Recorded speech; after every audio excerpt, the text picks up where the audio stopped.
YouTube. So today I want to give you my thoughts on my 2013 V6 Mustang after owning it for 3 years and driving it 30,000 miles. Now this is going to be my basically 3 years of ownership review. So overall, I have to say I love the car.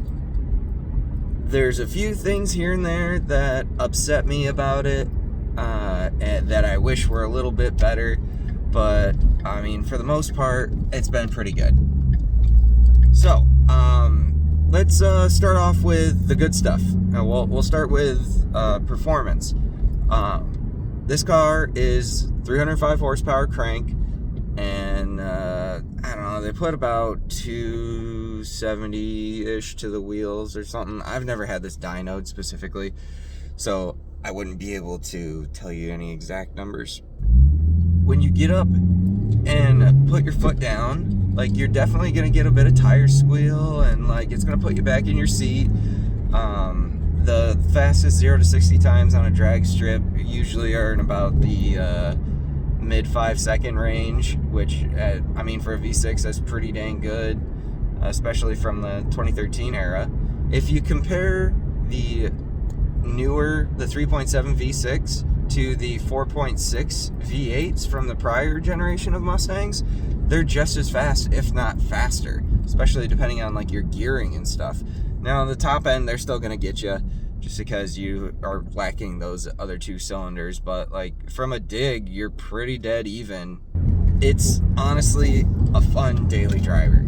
I've been daily driving it pretty much every day minus this last winter for the last 3 years, and like, if you want to have a little fun with it and get up and go, you can do that, or you can just daily drive it and you get okay gas mileage. I wouldn't recommend buying one if you're looking for great gas mileage on top of it. I had made a separate video on that, talking about how the V6 Mustang MPGs are really not worth it, if that's your reasoning for not getting the GT. Yeah, it's definitely fun to drive every day, especially if you get the 6-speed manual. The car is attractive. People give me so many compliments about it. The only off part of that being is people always ask if it's a GT or a 5.0, and it's really disappointing to have to tell them, no, sorry, this is not a V8, it's just a regular V6. Like, you have to just be like, yeah, it's just a V6. That's kind of a bummer, but especially having the appearance package on this and the fender racing stripes, I get so many compliments. And I had somebody in the comments section earlier today, we were talking, we're like, hey, you know what they should do is they should swap the interior from the S550s, that's the newer generation of Mustangs if anybody doesn't know, and swap them with the S197s, which is the 2008 or 2005 to 2014 Mustangs are all called S197s, but you have the 13s and the 14s are the best looking ones in everybody's opinion, usually. Some people like the newer, like 2015 and newer Mustangs, but I love this body style of the 13 and 14. Like, this is my favorite looking Mustang ever. Like, it just looks so damn good. And I do get a ton of compliments on that, and that feels really good. Other great things being that this is reliable. I've only had to replace a handful of parts that pretty much were gonna wear down anyway. Nothing out of the ordinary I've needed to replace. Coming up on 100,000 miles here. I've done regular oil changes. Nothing has gone really wrong with this. And it's still drives just the same as the day I got it, pretty much, minus, you know, I got new wheels and stuff on it. Another good thing about this car is, like, Mustang was my dream car. Now, do I wish my first Mustang had been a V8 at this point? Yeah, I kind of do. I really do wish my first Mustang had been a V8. I kind of bummed at myself for having purchased a V6, but that was what I could afford at the time, and I was really impatient, and if I had been smarter with my money, I definitely could have bought a V8 a lot sooner. And that's kind of a bummer, but I'm actually thinking about my next car being Corvette. Crazy enough.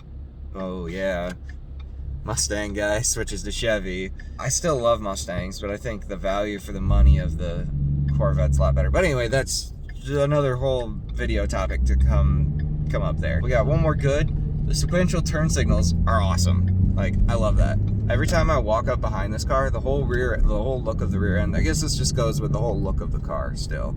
Even pulling up behind another Mustang and watching the turn signals go is like, it's always been so cool to me. So to know that every time I'm turning somewhere, somebody gets to see my sequential turn signals, I'm just like, yeah, that's cool. Now let's get into the bad. The first thing I'm thinking of is this transmission is fragile, from what I understand. Reading online and everything, nobody likes these transmissions. I believe it's called MT82. Going into second gear, you really gotta hold it in second sometimes to make sure it doesn't pop out and start to grind, or maybe it just didn't go in all the way in the first place. I can't tell. Sometimes it feels like it pops out, sometimes it feels like it just kind of grinds, or it doesn't go all the way into second. None of the other gears feel like that, but I've heard that second gear is notorious on this transmission for like synchros going bad and stuff, so I guess that would explain why sometimes it just doesn't feel like it goes into place. Other bads about the car. Very disappointed in the gas mileage for this. Other disappointing things, definitely a lack of get up and go on the highway at highway speeds. Whereas if you had a V8, like, highway speeds don't really matter. And you know, you get a better launch with the V8 too, you get better highway speeds, acceleration. I just should have got the V8. Okay, next up is the interior. At first, I really enjoyed the interior of this car, but after looking at other sports cars and like other modern cars of the era and just starting to be very disappointed with this. So mine is a base model, so no Ford Sync system in here. That probably would help give better scores to this car for its interior. I just have the base, and with that, you can't connect your phone via Bluetooth and play music over your speakers. You have to use an aux cord. So I bought a Bluetooth to aux device to plug in, so I can do that now, but it's not as great as, like, you know, just want to be able to turn the car on and have my Bluetooth connected and literally just push play on the center console versus, alright, well, I gotta get my phone out, push play on my phone, I have to turn on my Bluetooth device so that it connects, and it's just it's a whole thing, and I wish it was better. And then as far as the materials of the interior goes, like, it's all hard and soft touch plastics in here, and none of it like looks any good. The steering wheel itself is really good because it's wrapped in leather and it feels really nice, really solid, and it looks good too, minus like that soft touch over the over your horn. Don't really like that, but the Mustang logo looks really nice. Seats are okay. I kind of wish they were heated or cooled, but I mean, it's a base model, so I'm not going to have that in here. Cloth interior seats, they're comfortable enough. You really, another thing about the interior, if we're talking about the seats, is you're really going to have a hard time fitting adults in the back seat.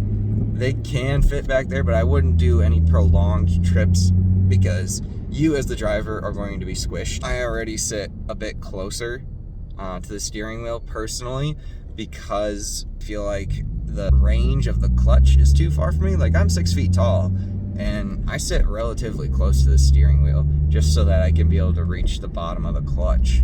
You're gonna cramp yourself even more having an adult sitting right behind you, and your passengers are not gonna be happy either, especially if anybody's taller than 6 foot. They're not gonna fit in here very comfortably and will complain a lot, as my friends do. Quality of the standard speakers is okay. It's not amazing, but overall, the interior is quite a disappointment. The S550 interior is definitely an upgrade. I feel like that's still not like the best interior for a sports car either. I don't know, I guess personally I want this kind of more of luxury feel in my sports cars, because I'm not the kind of guy that's going to take it to a track. I'm the kind of guy who's just going to daily drive it. In review, this car is fun. It definitely is fun. It's lacking interior features. It's lacking the V8, but it's still fun. Still fun to drive. Still get tons of compliments, and it's very practical. So, I mean, oh, that's something I didn't talk about. Storage space. Storage space is actually pretty great on this. The trunk is quite big. The entrance to the trunk is a little bit small, but I mean, you don't notice that too much. Car wash time. Basically, overall, I would say this is a great starter sports car, especially since you're not starting out with a crazy amount of horsepower, and you're not gonna kill yourself in this. I mean, you could still, but it's not like you're starting out with 400 plus horsepower and don't know how to control it. This is still kind of scary if you don't know what you're doing. But yeah, overall, I've enjoyed my ownership of this car. Would I do it again? I'd probably do it different if I did it again.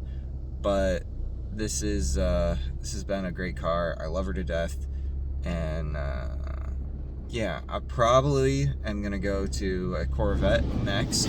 But there's the car wash starting. Thank you guys so much for washing with me. I will catch you in the next video, and remember to like and subscribe. Bye!